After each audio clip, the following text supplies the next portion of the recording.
All right, so it is recording now. Volume's on. So let's take a look at the bright space. You can see here we've got all the topics that we've covered all semester, right? And our approach has been from beginning of the semester pretty much all the way to today to use Numpy. All right, so we've been using Numpy, and basically we've been writing algorithms in Python from scratch. All right, and we get to a point today when, you know, as I said before, we started a few weeks ago the sequence of neural nets, the perceptron, linear regression, logistic regression. We just had the exam. And finally, we conclude with multi-layer perceptron. And for many years, for decades really, this is what it was, right? So from the 40s to the 2000s or so, this is pretty much what we had, you know, until 2007, thereabouts.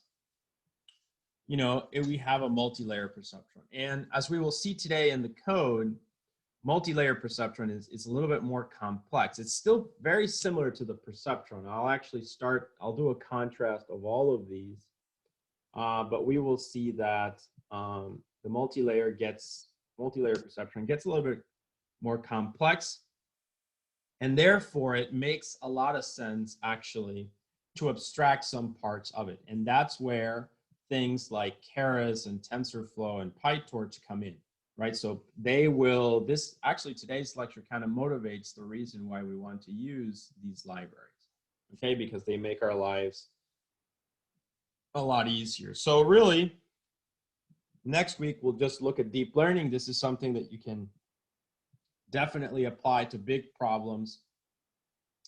And, you know, something that I encourage you to use in your term project. And then that's it. You know, after that, we just have a miscellaneous topic that will probably be just the k-means algorithm. And that will be the end of the course. So we are almost at the end.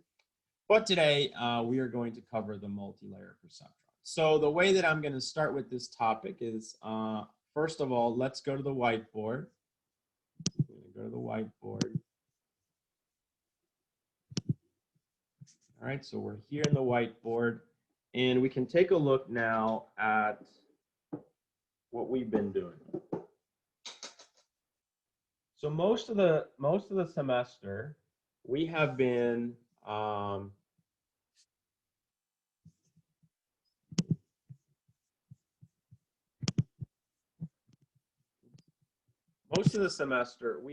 looking at, or not most of the semester, in this sequence of neural nets, we started with this idea that we have so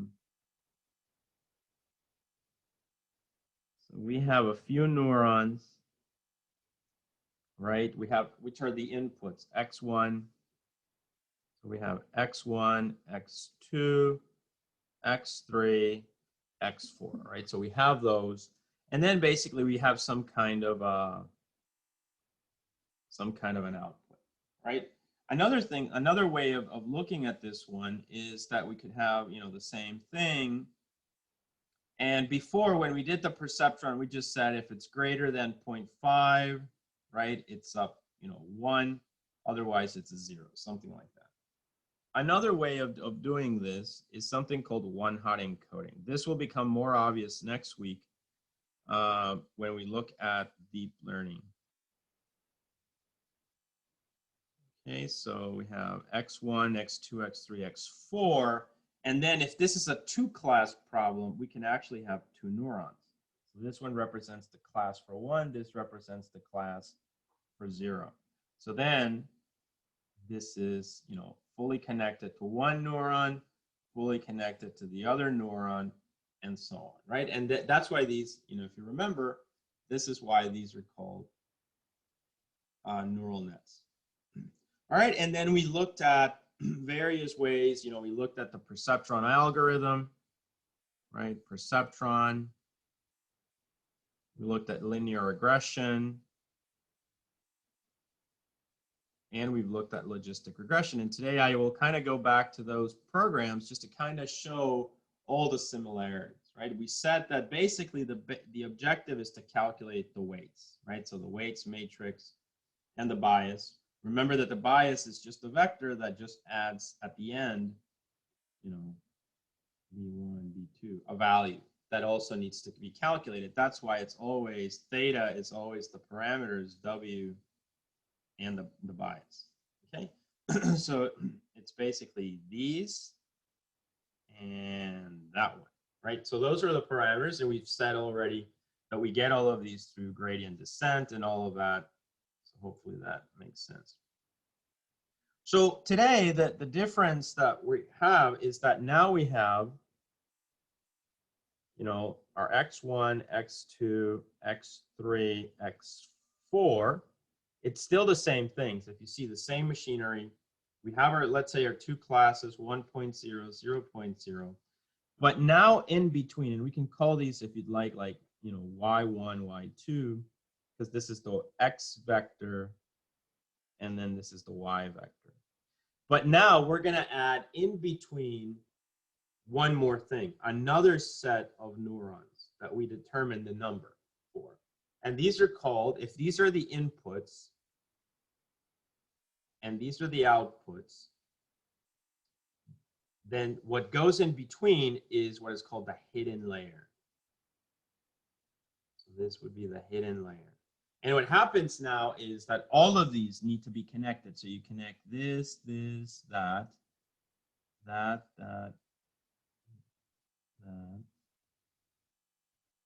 and so on. I even lost my, I was doing this, but fully connected, right? And then these three also get connected, right? But notice that now we have two sets of weights. We have this set of weights, let's call it 1, and then we have this set of weights, let's call it 2. So we've got now two sets of W's. We also have this set of biases and this set of biases. So we've got basically, it's like we have a theta 2 that we need to calculate and a theta 1 that we need to calculate.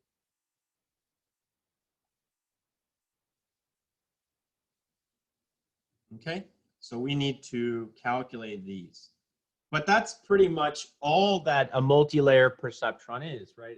It's basically this idea, because we have already all the other elements in place, and so you know, that's what we, you know, I'm going to take out the biases, although they're included just for to make it look cleaner. Just remember that we're still calculating those as well. And so this difference means that now we need to kind of work our way back as we count, and that's why it's called feed forward and then back propagation, right? So if you remember, to do this, there's these algorithms, you know, the feed forward pass, the back propagation. So the idea is you have the inputs get, you know, you select a set of parameters here randomly, calculate some values here, right? Now remember, there's going to be an activation function here and an activation function here. And before, we've seen that the activation functions could be something like the sigmoid. If you remember, we talked about it the other day. It was that S shape, right? The S shape that maps any values into this into these parameters. So you can refer back to the video. And then here, this one is just called a softmax. It's very much like a sigmoid. The only difference is whatever the values are here, like let's say 0.8 and 0.7, it's going to transform them to something like 0.6 and 0.4. And the difference is that these two add up to 1. These two will add up to 1, whereas these obviously do not add up to 1. That's the only difference, okay? So you'll see these little functions, the activation functions, just as before. But as we talk about the feed forward, we pick some random values, get to here, more random values in the weights, right? These, and predict these values, right? Then we compare these values to the actual values for this problem, okay? So remember, it's going to try to predict either a 1, it's going to try, the options here are basically 1 and 0 or 0 and 1, right? So, you know, one indicates class 0, the other one indicates class 1. So it's gonna, let's say we have the values there, 0 and 1, and it's going to compare them for equality, right? As you know, it's going to measure how correct it is, right? And then based on that, now it needs to back propagate, which basically, if you remember, it just means now it needs to adjust or update, right? So this is the update of the weights.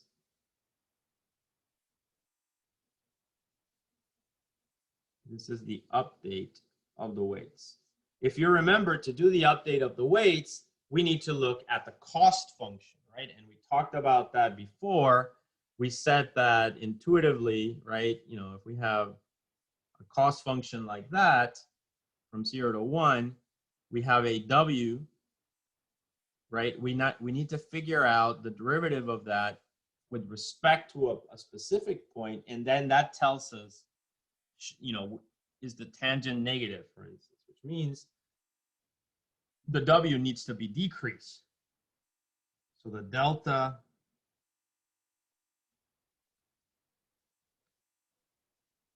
W is going to be decrease to this, right? So we're going to reduce that by going in that direction. So W becomes a smaller value,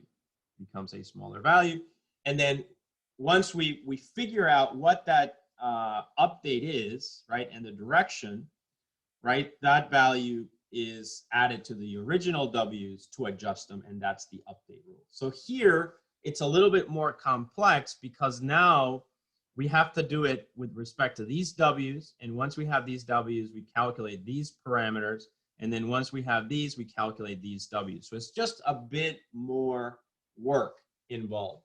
And that's why at that point, it becomes a little bit tedious to do it this way, right? If we, you know, next week, we're going to see that we can also do deep learning, right? So we can see deep learning. And what's the difference between a multi-layer perceptron and deep learning? Well, basically that, you know, just like we had 2 over here, but now we can have multiple hidden layers. You see that? Imagine this, we have all these hidden layers and they're all fully connected, right? They're all fully connected here. These are all connected, fully connected, right? And then these are fully connected, fully connected, fully connected. And finally to these, right? They're fully connected, fully connected. And so think about it. We end up with 1 hidden layer, 2 hidden layers, 3 hidden layers. But more importantly, look at how many parameters we have to calculate now. We have, let's say, W1, W2, W3, W4, plus the biases. So this matrix of weights plus this matrix of weights, which means we have to do this process of calculating, you know, of doing the forward pass, right? So we do the forward pass. And then predict some values. Do they match? And if they don't match, again, we have to then look at the cost function, look at the W's, calculate the derivative, right? The tangent, figure out the direction to go in, find what that delta W is it a positive or a negative? And then we take that value and adjust these weights. Once we adjust these weights, we can calculate these parameters in a reverse way. And then we do the same. Now we have these parameters, right? And we have to, you know, basically multiply them times this, right? And again, we have to calculate, you know, the derivative, find out that delta W, adjust these W's. When we do that, we calculate this, and so on. You can see how that can get pretty tedious and really quickly. And so that's why, you know, it doesn't really, you know, for your own understanding, it's good to do this part, you know, a multi-layer perceptron in Numpy. But going forward next week, you know, we're just going to jump, you know, this is not a preferred way. And instead, you want to have some library for this, such as TensorFlow or PyTorch, right? One of those. Or maybe Numpy will have its own library called JAX. But the problem is that for now, because the whole class we've been doing everything from scratch, we would technically have to do all this from scratch, and that's a lot of work. So today I will just kind of illustrate this. I'm not, we're not going to do all these gradients going back, but I'll just kind of show a little bit of the intuition of that process. But remember, ultimately, that's what you do. You do the forward pass, calculate the values, take the difference, and then work your way back in the back propagation to figure out these delta W's, because you're going to need them then to do the update. Remember that you need actually delta W's and delta W's and delta biases, right, for every single one. So this is going to be I and I, right? So 1, 2, 3, and 4. So that's basically the intuition of this. And so today, I'm not going to type the code. I already have the code on the GitHub, and I'll post the link. Instead, we're just going to kind of start with Perceptron again, look at the code, linear regression, logistic regression, and then multi-layer perceptron. I feel that will be a little bit better at seeing the contrast. Okay, so let's go to the code.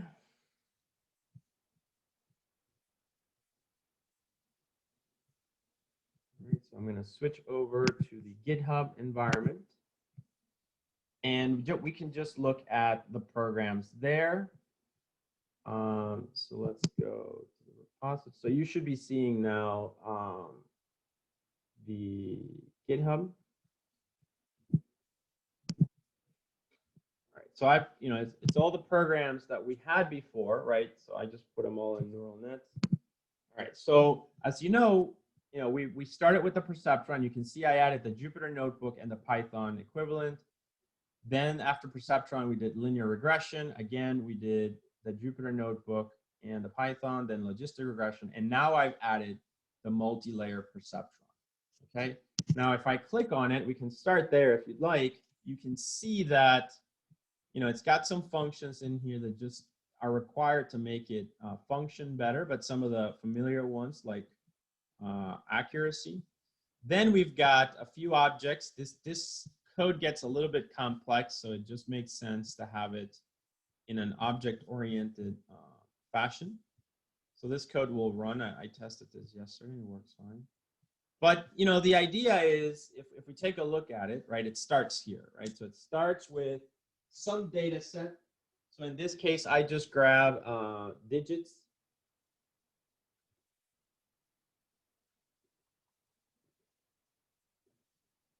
So I have a categorical data set here, the X and the Y. The values are, categories, basically classes. So, like iris or MNIST. Then here we just do the normal train test split, and we get our X train, X test, Y train, Y test. So far, so good. And then after that, if you look at it from the point of view of object-oriented programming, we just create an object called multi-layer perceptron. We specify n hidden. What is n hidden? N hidden is, go back, these, right? So in this case, this would be a deep neural net. I want you to understand that, the only difference between a multi-layer perceptron and deep learning is that deep learning has more than one. So this is deep learning because it has 3. This is a multi-layer perceptron, a basic neural net. It only has 1 hidden layer in between, okay, guys? So that's here, this one would be hidden equal 3, but in our code, it is hidden equal 16, okay? And then after that, the number of iterations and the learning rate, those we've already talked about quite extensively, so hopefully that makes sense. Once you have the object, then you just do fit. We train it with X train and Y train. And then after that, we just do predict of X test. And then once we have the values, we just use argmax to take them out of one-hot encoding and just make them into column vectors, basically. So you can see here we have y-pred and y-test, and then we just run them through the accuracy score function that we defined at the very beginning of the semester. So in that sense, it's pretty simple. The problem is what goes in multi-layer perceptron now, it's a little bit more complex, but at the same time, quite similar to everything we've done. So I want you to understand that. So let's start with the simple things, right? So let's start with the simple aspects. So for instance, here you see the normalized function. So if you remember normalize, I already explained at the beginning of the semester, it's just taking a value and putting it in a range like -1 to 1, right? So that function is provided here, but you can take a look at it. You can also just use the built-in functions. That's perfectly fine. This one also is just to calculate the classes. The accuracy score is here. So really, the things that we need to look at are cross entropy, this class here, the sigmoid, which we've actually talked about a little bit, and the softmax, and then finally the multi-layer perceptron algorithm. So let's take a look at that actually, because it's not so. Let's finish here, and then we'll go back to the other ones, and you'll see the similarities. So there's a little bit more here. You know, you have to have the derivatives here, of course, and so those are actually just already done for you, but that that's what makes it a little bit more challenging. The great thing about something like deep learning is you don't have to worry about the derivatives of functions, right? You just say, I'm going to use this cost function, whatever it is, TensorFlow takes care of the rest. So let's take a look at the multi-layer perceptron. So you come in here and you create an object, CLF, and that's a multi-layer perceptron object of hidden 16, iterations 1,000, learning rate 0.01. So then we go into the function here, right, into the class, multi-layer perceptron. You can see you initialize hidden number of iterations, right? You initialize the learning rate, right? And then here we have these activations and the loss function. So, you know, we say hidden activation is sigmoid function, output activation is softmax. What does that mean? Well, that means if we go back to the whiteboard, what I drew here. See these blue markings here that I drew? That says sigmoid, and then this one says softmax. Remember, this is nothing more than what we set for linear regression. Remember, we said if I have a value that is, you know, from -infinity to +infinity, and I want to map it to just a range from, let's say, 0 to 1, you use the sigmoid function, which has got that S shape, right? We already talked about that. So you can just refer back to that video if, you know, because I already explained that. And the same with the softmax. Whatever the input is, it runs through that function, and then you get an output. So always think of it as, for instance, for the hidden layer, you can use H, right? And then you can say, you know, sigmoid takes in X times W plus B. Do you see that? And that's all it is. So, you know, which is also something we've already talked about. So we take the X's, this is the X's, these are the W's, you multiply them plus the biases. That gives you these nodes over here, right? It gives you these nodes over here. And then each of those 3 nodes then runs through these, right? So it's like you have 3 of those, and then you end up with those same nodes, but now having gone through the sigmoid function. All right, so that's basically the idea. So in the code here, when you say sigmoid or softmax, that's literally what you're doing, right? You're just saying, okay, that's the function that I'm going to use when I get my nodes in there. Then the loss function here, it's just going to be something called cross entropy. We've also already talked about it, right? We talked about it last week when we talked about logistic regression. That's why logistic regression was so important, if you remember. Whereas we said that for linear regression, you know, the cost function looks like that. We also said that for logistic regression, and it's called LSC, right? LSE or MSE, mean squared error or something. Here, for logistic regression, we said it's called cross entropy. And as it turns out, that's a function we can use for all neural nets, deep neural nets included. And just remember, look at the other video, we already talked about it, where this one kind of looks like that. There's two of them, right? You can look at that video for the intuition. So we need that equation, right? And so that will be defined in our new object or our new class, cross entropy. All right, so you can see that all these sigmoid, softmax, and cross entropy are classes. So here's softmax, here's sigmoid, and here's cross entropy. So we'll come back to them. But the beauty of using something like TensorFlow is that whereas here in NumPy, we have to worry about what all of these are inside, it turns out in TensorFlow, we just do this and that's it. So it abstracts a lot of it, and that's why it gets really, as you will see. So you guys will see next Monday and Wednesday, we're just going to do examples of Keras and TensorFlow, and you'll see that it's pretty straightforward, really. You just define your architecture, and that's really it. So anyway, here, so we created the object at this point, right? And now that the object is created, we proceed to the next step, initialize the weight. So if you can see here, this is very much what we were doing before, except that in the previous problems, they were so easy that we could get away with just initializing everything to zeros.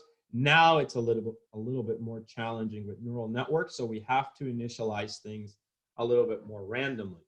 So you can see here, all we do is, from X is the data. So we take the number of samples and the features. So imagine if we were using iris, this would be 150 and this would be 4. Then from the Y, we don't really care about the number of samples, but because we already have it, but we do care about the number of outputs, right? So it's going to be 2, let's say. Or well, actually for iris is 3. Setosa, Versicolor, and Virginica. All right, so we have the same parameters as before.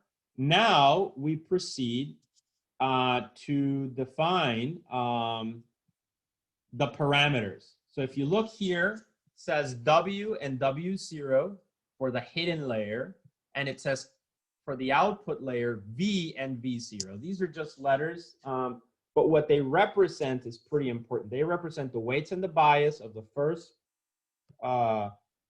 first connections, and then the weights and the bias of the second connection. So basically, this translates to, go back again to the whiteboard. All right, so this translates to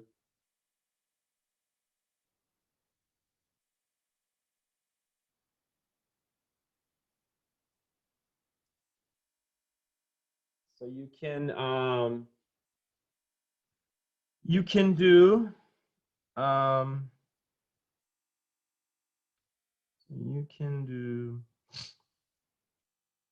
so we've got 1, 2, 3, 4, 1, 2, 3, right? And 1, 2, let's say.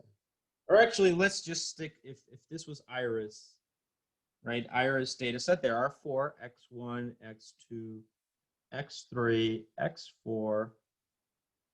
There's, because it's a multi-layer perceptron, it's going to have 3 nodes, let's say, well, actually 4, let's say. 4 nodes, so hidden layer, input layer, and then the output layer is just going to be like this, right? Let's say 2 nodes for the classes. So remember, it can be 0, 1 or 1, 0, either one. So those parameters that we were talking about are basically, those parameters are basically, these are fully connected, okay?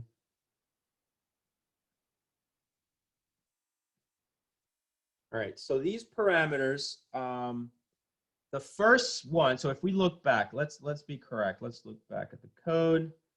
It says that from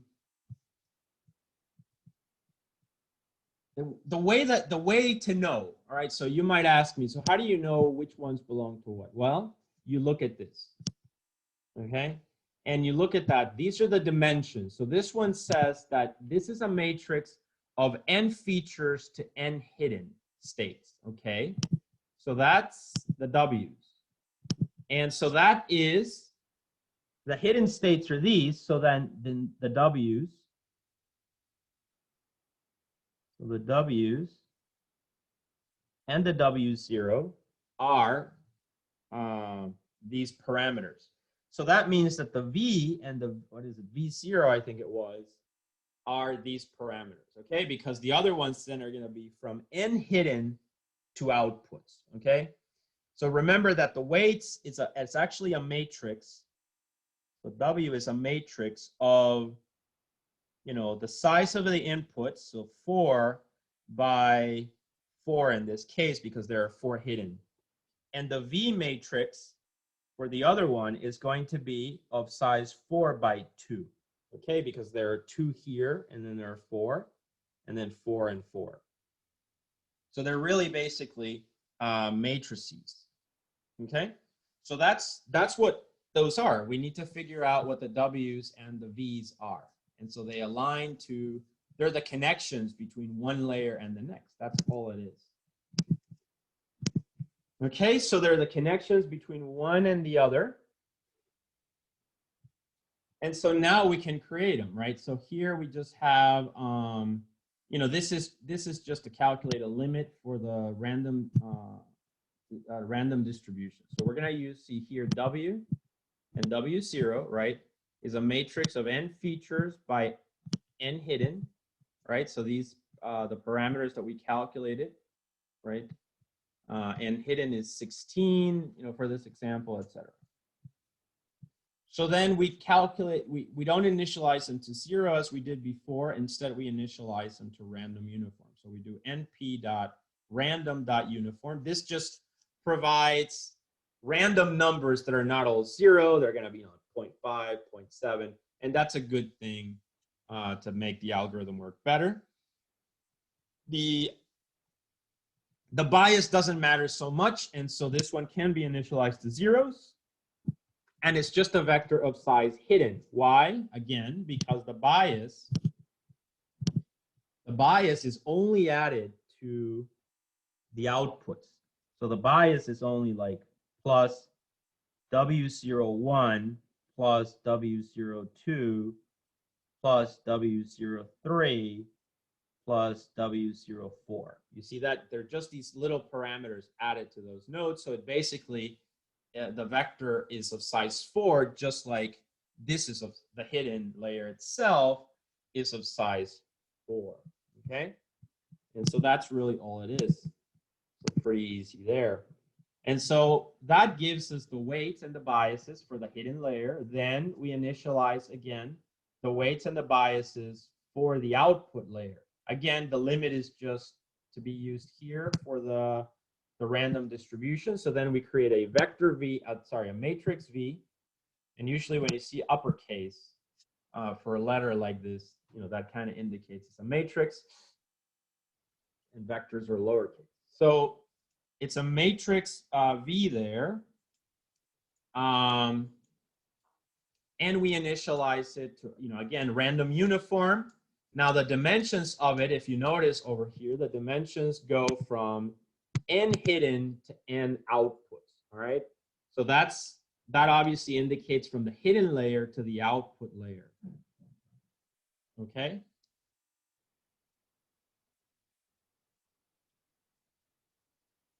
All right, so we can go back to the little drawing that we have on the whiteboard, and we can see n hidden to n output. So that's going to be n hidden, which is 4, to n outputs, which is 2. Basically, this is V, okay? 4 by 2. And the bias, again, will just be adding here. So the bias now is going to be V01 and and V02, let's say, right? And so those are the parameters that we add. And so for that, we just need a vector. So you can see the vector is just and a 0 is 1, and it goes all the way to output. So it's of size 2, basically. The dimension is 1 by 2, so it's a vector type of thing. Now we have initialized our variables. You see that? Everything is initialized, done pretty easily.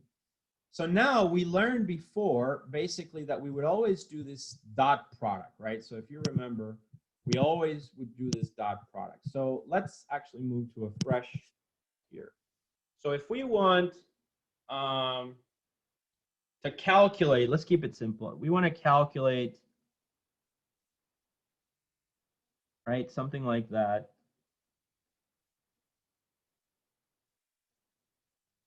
Right? What did we say? We have, these are y1, y2, this is x1, x2, x3, x4, right? We always said that. Basically the line function, and then this would be our w's, which represents, in this case, w is a matrix of 4 by 2, and then we have the bias vector, which is going to be of size 2. So if we want to calculate these values, y1 and y2, we basically end up with what?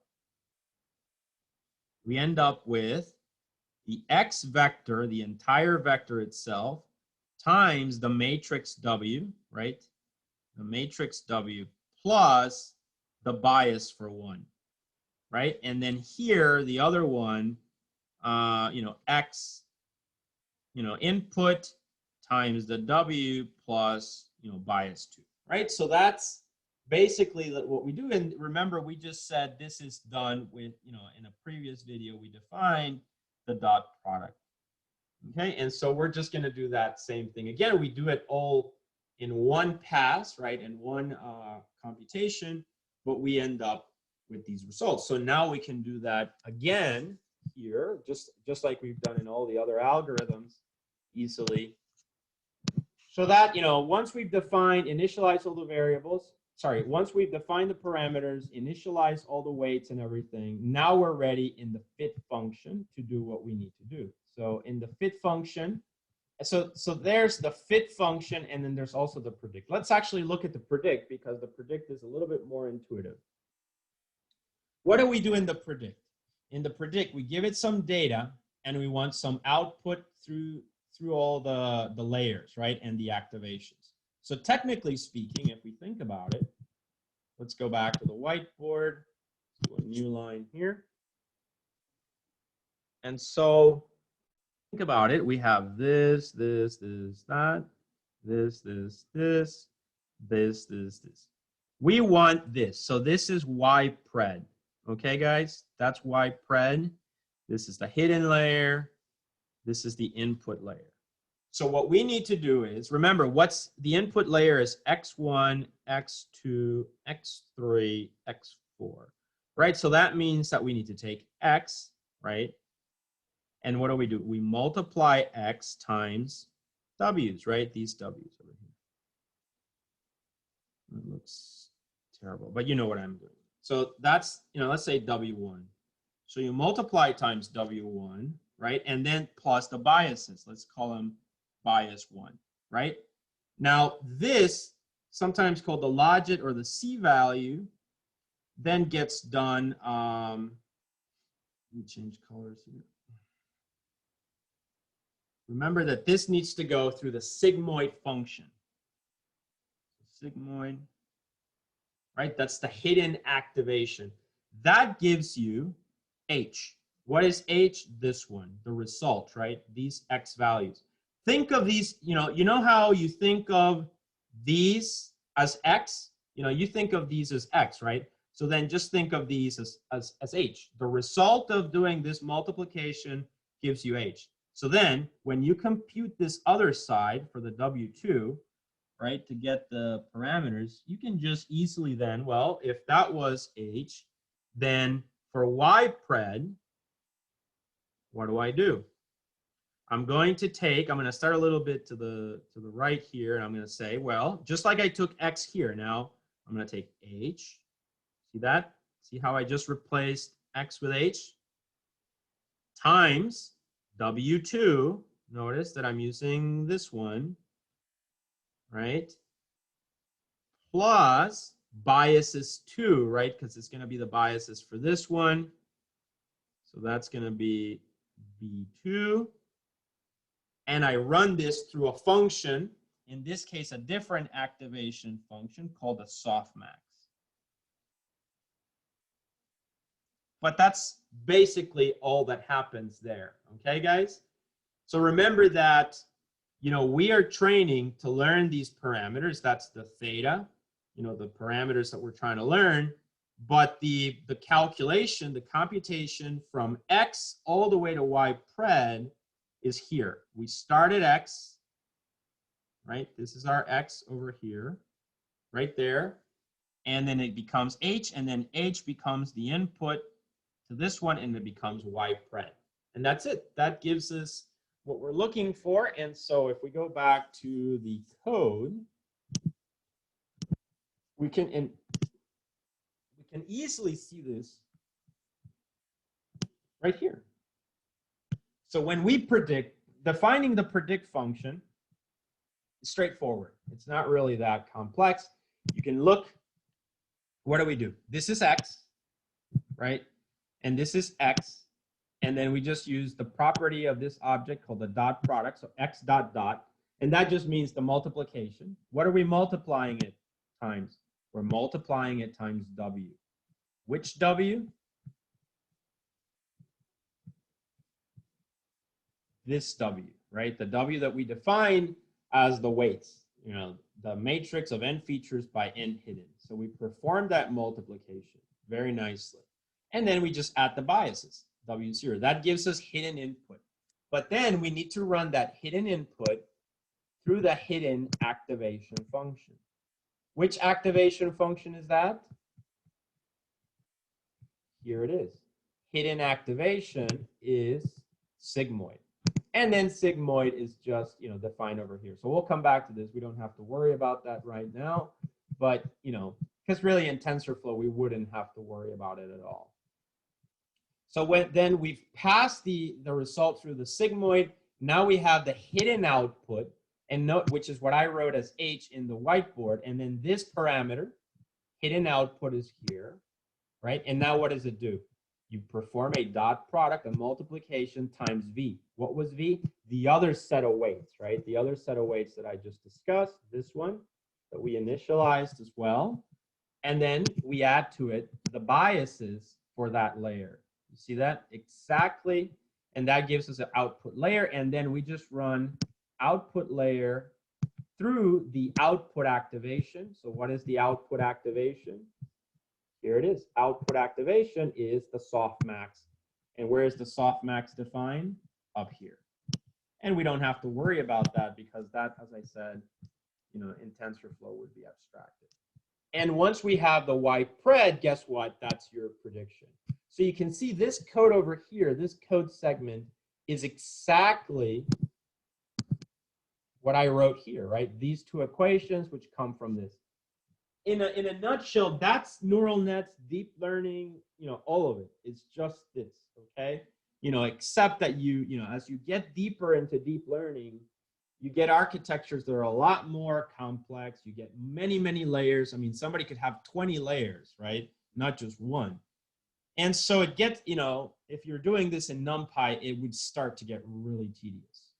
I don't know, you know, Numpy, you know, I very strongly hope that Numpy will have its own TensorFlow library at some point, as strong as TensorFlow's.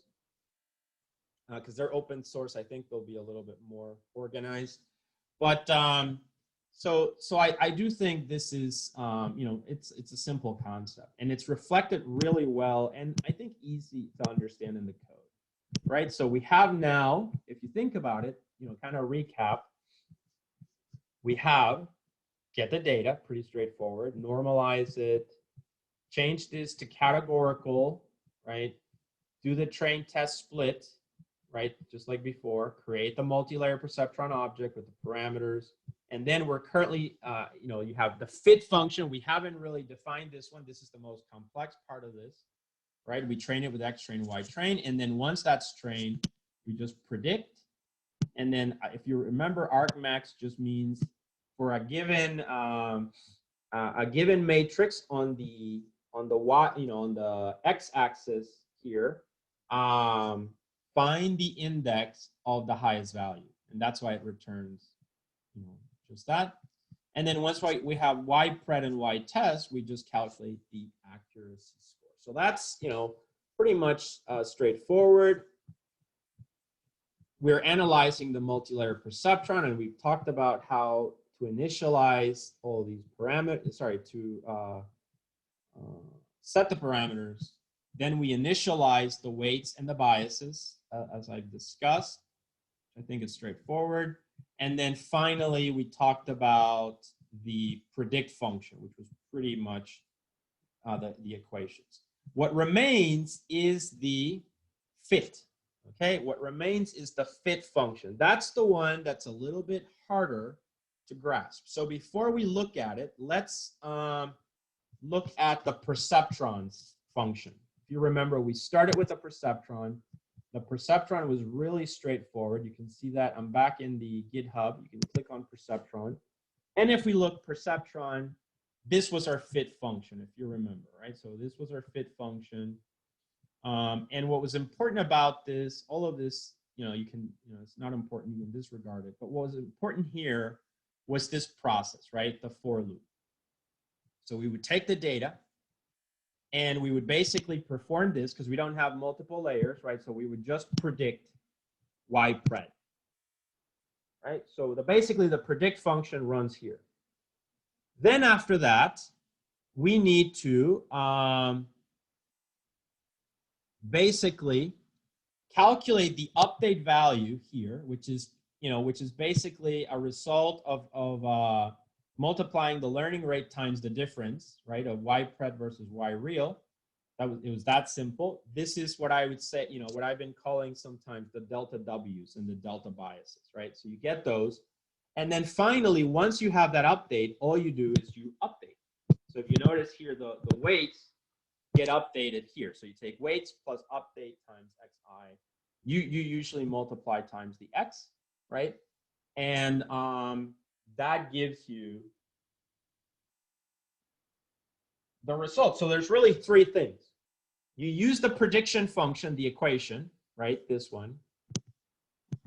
You predict, then you calculate based on that prediction the update, which is the equivalent of the derivative, right? So this is where that whole thing, go to the cost function, take the derivative, which is the tangent at that point with respect to W or bias, get the value.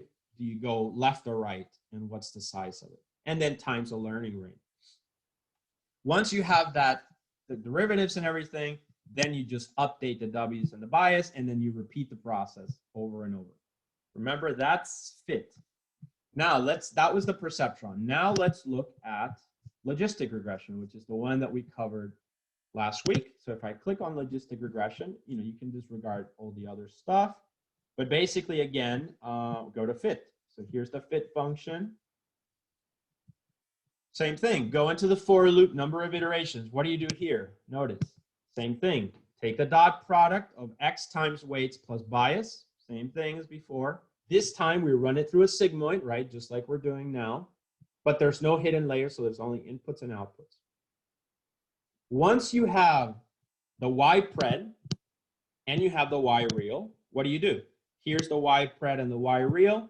And you compute, again, the delta W's and the delta biases, which are sometimes called the gradients. So compute the gradients, which are the derivatives of cross entropy. How did we get these values? Remember, we hard-coded these values, okay? We hard-coded these values last week because this is always, this is this, however, as I've said a couple of times already, this is the part that libraries like TensorFlow and PyTorch will abstract for us. So that's what the nice thing about it is. TensorFlow would not have this. That would not be there because TensorFlow just assumes it on its own and does it quite efficiently. And then once we have the DWs and the D biases, again, just update the parameters here. You can see that there. Let me just grab some coffee really quick.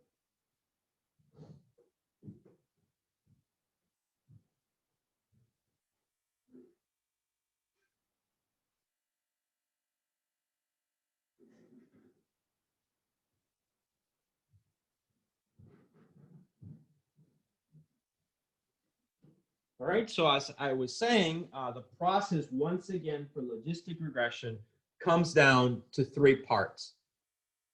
Calculate the equation, maybe you run it through an activation, calculate the derivatives, which is, or compute the gradients, dw, db, and then update them. Here, notice here the learning rate is included, right? You see the little LR there. If we look at linear regression, which is the other one, I probably should have done linear regression, then logistic. You can take a look at linear regression, the same thing. We go to fit, here it is, calculate the equation, x times weights plus bias. Notice that in linear regression, there's no activation function, so no sigmoid. Then compute the gradients, dw and db, update the parameters. Do you see that? Same process, 3 steps. Again, the part, this part, if you look, dw/db is based on the y pred and the y, but it's a multiplication also with the data, and this is a result of the derivatives, right? So we have to actually have the original cost function take the derivatives of the cost function with respect to the w's or the biases, you know, that whole tangent thing that I've been drawing. And then that tells us the amount of increase or decrease, or, you know, do we go up or down? Do we take a step, and by how much? So dw's and dbiases, and then we update. So you can see it's pretty much the same. Perceptron, linear regression, logistic regression, they all have the same for loop of iterations, calculate the equation, calculate the gradients, update. Now, if we go back, now that we've looked at all 3, I think we're ready to go back, because we looked at perceptron, we looked at linear regression, logistic regression. Now we can go back and look at our multi-layer perceptron. So you can see here the multi-layer perceptron then. Oh, and I actually opened the other one. I just want to show you in the here, I guess. You know, the accuracy does work. So you should get a 96 accuracy on this one. But let's actually go to the Python one. I like it better. All right. So here then, the last part is this one, right? The fit, right? This part here. Notice that because this is object oriented, a lot of things are already set in these variables, right? So a lot of this is in the self and the object itself. So really, in the fit, you take the X train and the Y train. Again, all you do is you tell it to initialize the weights when you start the training. Initialize the weights just calls this function, right? And then it initializes it. It initializes, as we discussed. And then here is that magical for loop, right? So that for loop that does all the heavy lifting, right? So we specify the number of iterations. And now here is the steps. So if you look, I've kind of written it down, right, into the 3 steps. You can see that there. So there, I wrote this line here, and I wrote this line here. So there's 3 steps. What are the 3 steps? Step number 1, calculate the equation, right? Except that because there's a hidden layer now, it's a little bit longer, right? So this one looks like this, right? So it's these two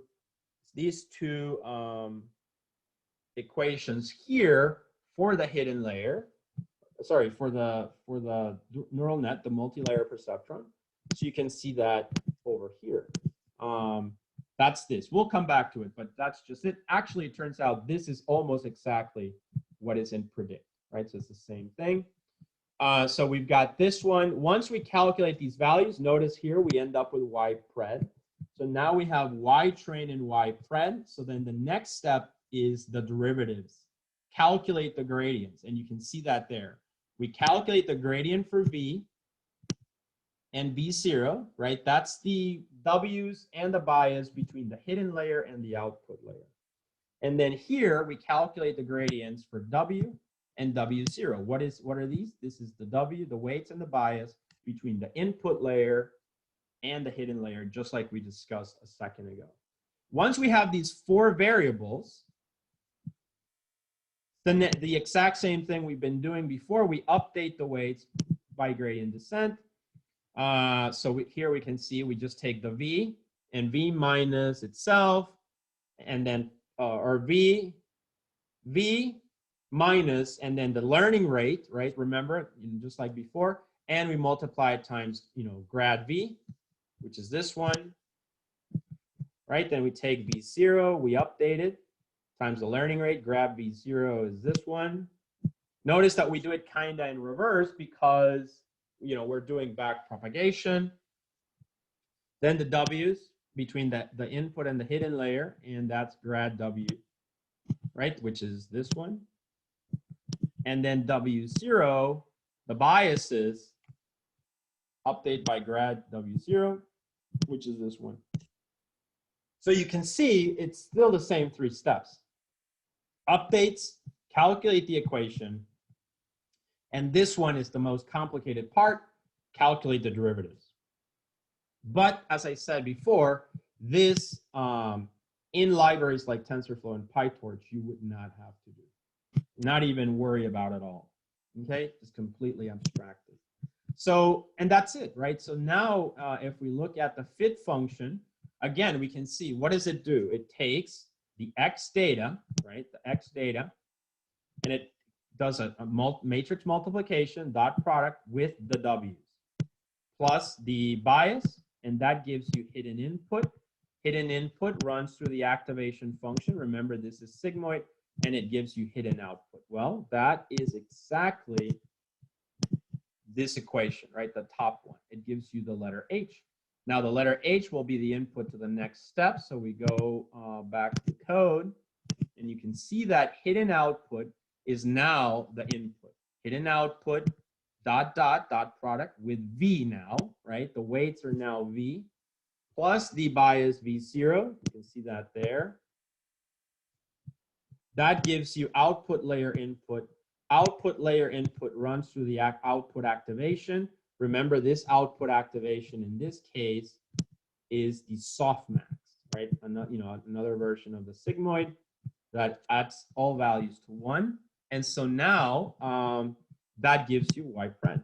So that's exactly this second equation over here, which gives you Y pred.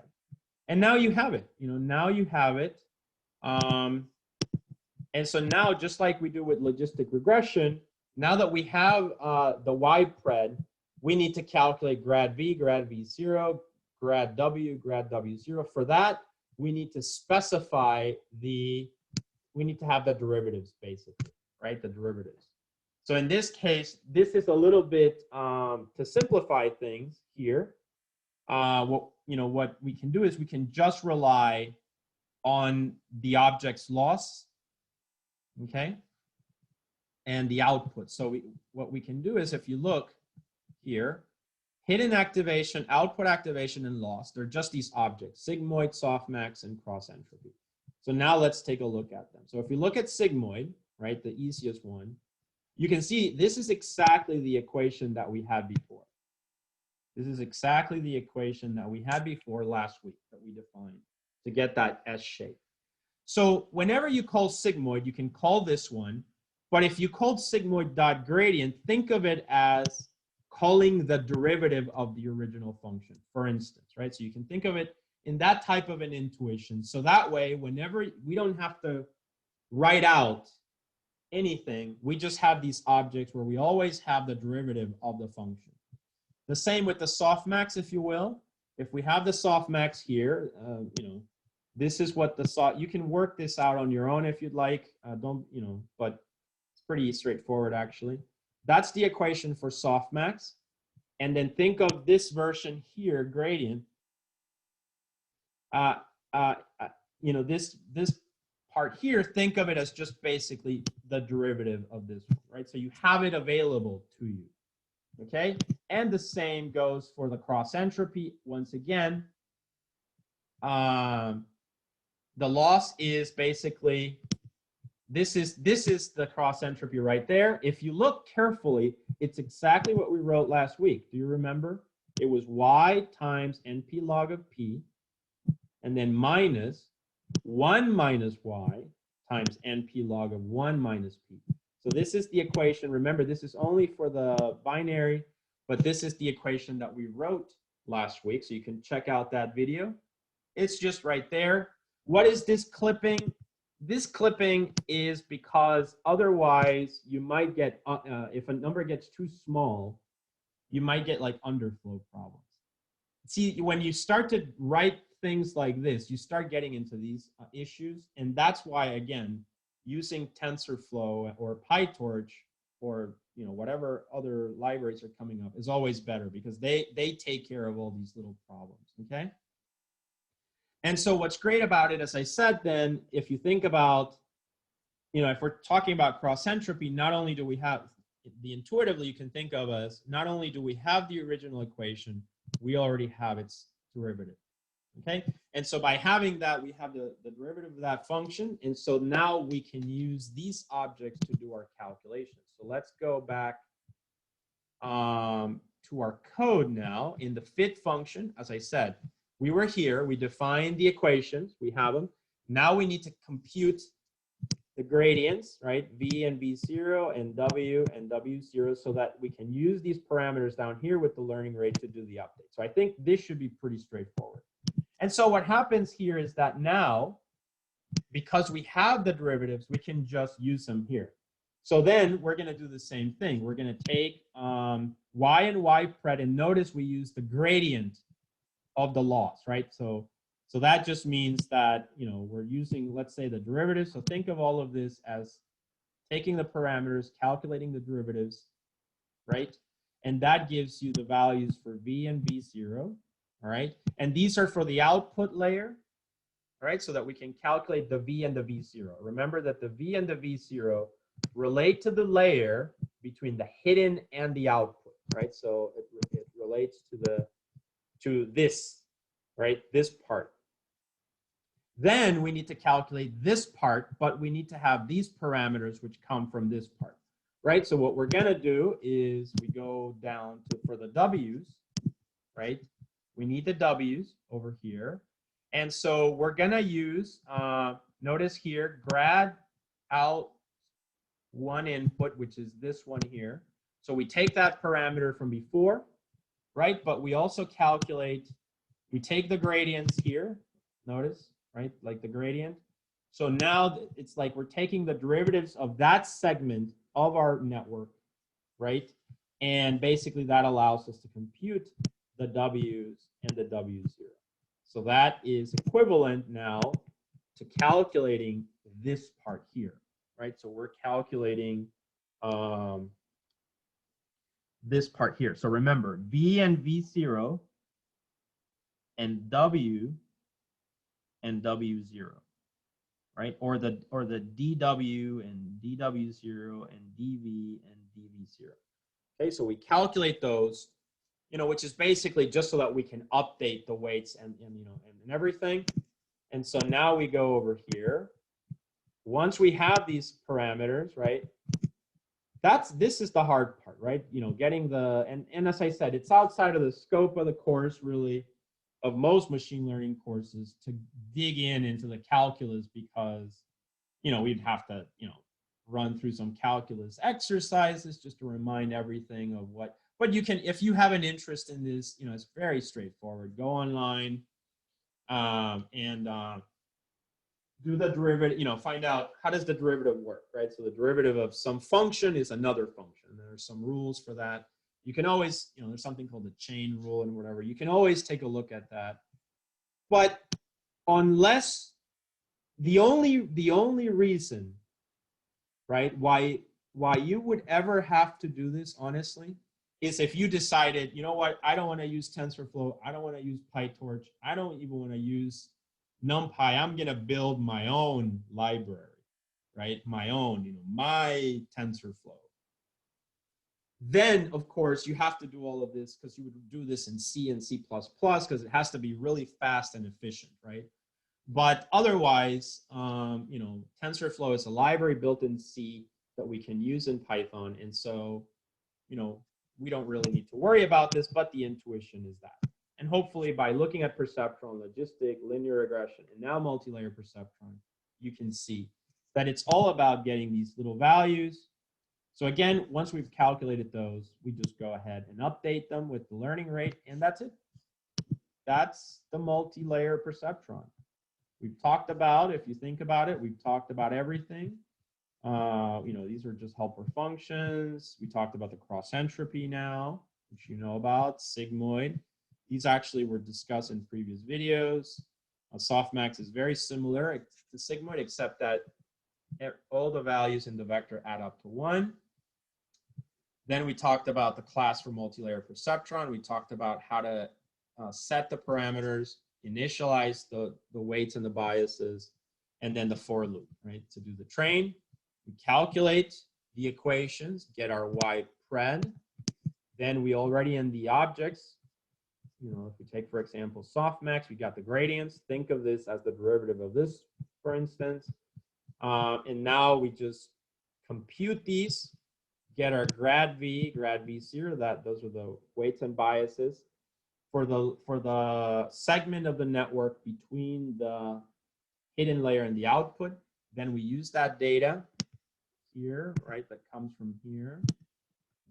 And then we do the gradients again. We calculate now the W's and the W0s. These are the weights and the biases for the segment of the network between the inputs and the hidden layer. Once we have those, we do the update. That's it. Then we train our model, and then we just predict again, and then that's pretty much it.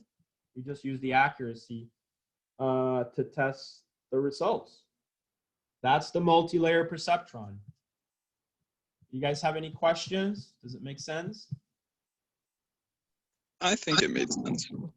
Yeah, it's just that. And like I said, this is more, you know, of course, it's about foundation, so it's about giving you the intuition. You've seen for several weeks, we've been talking kind of about the same thing and building up. Next week, we will look at deep learning. And as I said, it'll be a lot easier actually because you know, we don't have to worry about this, right? We don't have to worry about this. So, and Keras actually is a very easy implementation of TensorFlow. I've already started trying this out. So we're gonna do this on the Jupyter notebooks. We'll just have to install, I believe, TensorFlow. And that's just, if you wanna try it already, you just go to the Anaconda prompt and you type pip install TensorFlow, but we're going to create some Anaconda environments actually, because I'll talk about TensorFlow in general, which I used to really, I liked a lot the way that one worked. Now there's TensorFlow 2 and it's better, but it's just too messy. But anyway, we'll talk about it. So the plan next week is really just to do deep learning, and you know, that's the main tool that you would use for any kind of real serious work. You could just use what we're going to learn next week. So that should be pretty straightforward. And then, yeah, after that, we just have about a week left. And that's just going to be some miscellaneous topics that I want to cover. But we're pretty much done. And then after that, we just have the term project presentation. So anyway, at this point, I'm going to stop the recording. Okay, so I'm going to stop the recording. This concludes multi-layer perceptron. So I'm going to stop the recording.